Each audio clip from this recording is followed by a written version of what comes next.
Sīnepju graudiņš, vārds katrai dienai. Kas ietekmē tavas domas? Šodienas rakstu vieta. Mēs izpostam padomus un visu, kas augsti ceļas pret Dieva atzīšanu, un savaldām visas domas, lai Kristum paklausa. 2. Korintiešiem 10. nodaļa, 5. pants. Glika tulkojums. Šodienas pārdomas. Vai tevi kādreiz pārņem sajūta, ka lietas tavā dzīvē ir izgājušas no kontroles?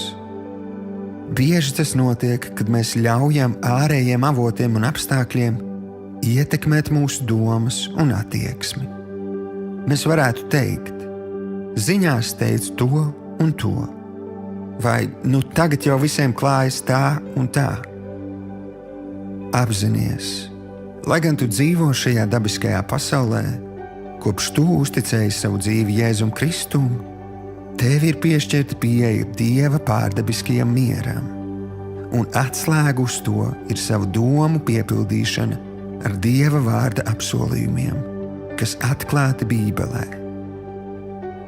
Apņemies katru dienu pārdomāt, ko Dieva vārds saka par konkrēto situāciju, un ļauj viņa patiesībai ieslīgt dziļi tavā dvēselē un sirdī. Tad, kad ārējie avoti un apstākļi centīsies tevi ietekmēt, tu spēsi saglabāt mieru un paškontroli. Šodienas lūgšana. Tēvs, es atsaku katram padomam, kas ir pretrunā ar tavu vārdu. Es apņemos savaldīt savas domas un pakļaut tās Kristum. Paldies, ka padari mani spējīgu dzīvot tavā mierā visās dzīves situācijās. Jēzus vārdā.